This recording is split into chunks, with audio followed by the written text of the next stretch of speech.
News first channel ಹಾಗೂ ಡಿಜಿಟಲ್ನಲ್ಲಿ ಜಾಹೀರಾತು ನೀಡಲು ಈ ನಂಬರ್ಗೆ ಸಂಪರ್ಕಿಸಿ. ಬಾಂಗ್ಲಾ ಆಯಿತು, ನೇಪಾಳ ಆಯಿತು, ಈಗ ಯುರೋಪಿಯನ್ ದೇಶವಾದಂಥ ಫ್ರಾನ್ಸ್ನ ಸರದಿ.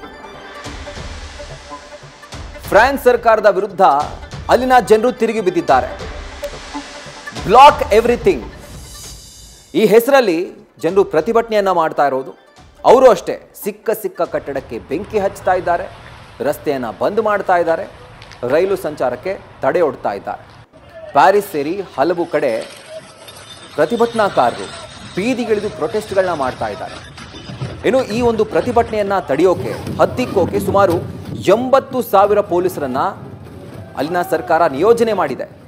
ಹಾಗೂ ಸುಮಾರು 200ಕ್ಕೂ ಹೆಚ್ಚು ಪ್ರತಿಭಟನಾಕಾರರನ್ನ ಈಗ ಅರೆಸ್ಟ್ ಮಾಡಲಾಗಿದೆ.